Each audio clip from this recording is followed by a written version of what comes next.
Amber Rowley was a student here 4 years ago. So Amber was the kind of student every teacher in the school could want.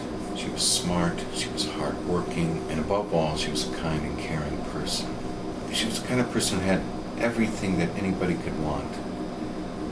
And then she got involved with Eric Dunheimer. So Eric starts out as a fairly decent student. Rarely got into trouble, performed well in his classes. He had a clean record outside of the school.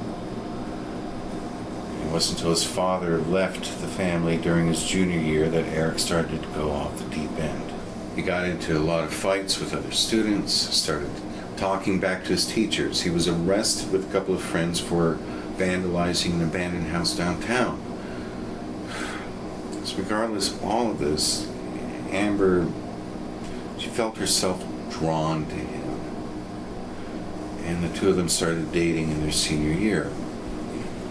So Amber's parents, naturally enough, were concerned about Eric being a bad influence on her, but they trusted her judgment. So, on the night of May 25th, 2006, Eric picked up Amber at her house and took her out to a nearby restaurant. Eric's mother, Edna, was at her sister's house that evening, so Eric and Amber decided to go back to his home after their date. A short while after arriving at the house, the two of them started to argue. And then a neighbor heard sounds and crashing noises coming from the house, and she calls the police. When the police arrive at the house, Eric's nowhere to be seen. Amber is lying dead on the kitchen floor. Judging by the bruises and scratch marks on her body, the police determined that she had been beaten and then eventually strangled. So Eric returns home about 15 minutes later, claiming he'd been at a video store when the crime happened. My brother, he's a police officer in our town's department, and he was transferred here a week prior to Amber's death and was one of the first officers on the scene. Now, can you imagine, on your first assignment, you have to look at the discarded body of a 17-year-old girl? Why wasn't Eric arrested? Eric's alibi was also confirmed, and 7 witnesses testified seeing him rent 2 DVDs at the store when he was supposedly murdering Amber. Coincidentally, all of the witnesses were Eric's closest friends. So aside from this, there's no evidence at the crime scene that can convict him. Now, aside from Edna Dunheimer, everybody in this town knows he was guilty. And they would pay to watch someone give him the lethal injection. Everything about this case is an insult to the justice system. This crime happened at his house. He had a crystal clear motive. Wait, what was his motive? Listen, Jim, I shouldn't be telling you all this. But, seeing how this is common knowledge, you're probably going to hear about this one way or the other. So Amber was 5 weeks pregnant when she was murdered. During Eric's questioning, Amber's older sister came forward. She claimed Amber had taken a pregnancy test about a week prior, and she was positive. So Amber told her that she was going to tell Eric that night. And no matter how Eric felt about it, abortion would be out of the question. So Eric obviously didn't agree. The two of them argued,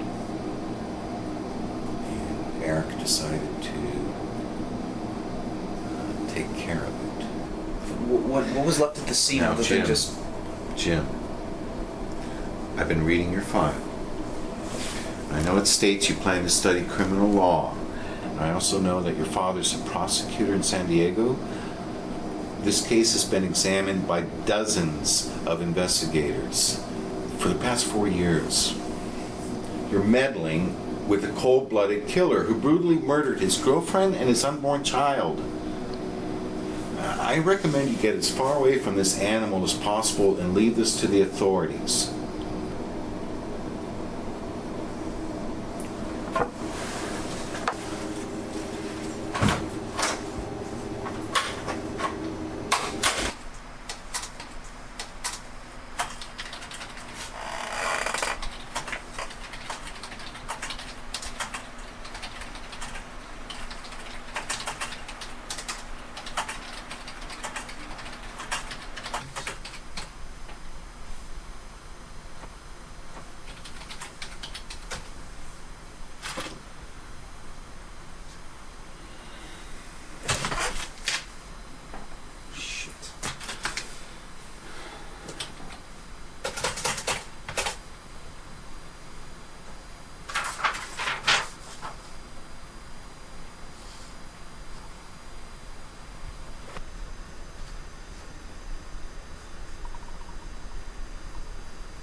Officer Sam Peterson released a summarization to our reporters regarding the items found in Amber's possession. These items included a purse containing car keys, several dollars, and identification.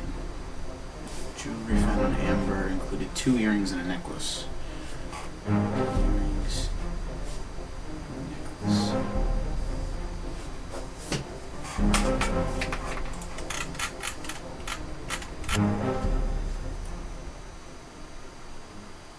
It's almost 4. So Amber should be home by now.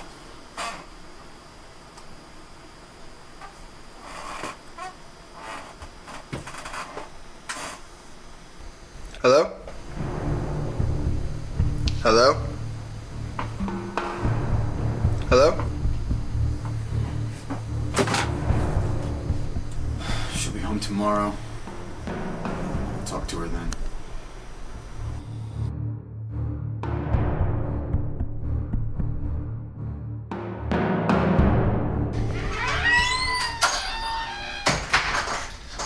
Working for you. I just can't really work for you anymore. You want to tell me why you were looking through my old yearbook the other day, Jimmy? You took my old pictures out of my yearbook and put them on the top cover, thinking I'd be too stupid to notice. Who the hell do you think you are that you can put your hands all over my shit, huh? You know about me, don't you? Did one of your little shithead friends at school tell you about what happened here 4 years ago? Yeah, I might have heard a thing or two about what happened. I'm not gonna put up with someone like you this summer. You got that? I don't want to see you here again. When Mom gets back, I'm gonna let her know that you decided to quit.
spirit of Amber alive within their home by arranging her personal possessions into a small memorial.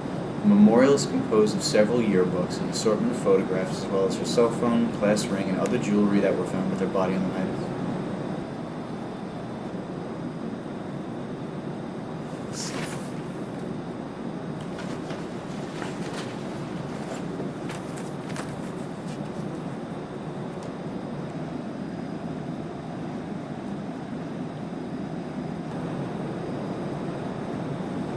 There was no cell phone.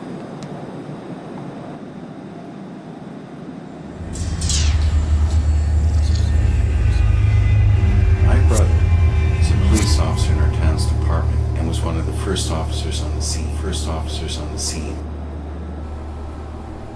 I had a phone like that in 8th grade. My son gave it to me a couple of years ago for Father's Day.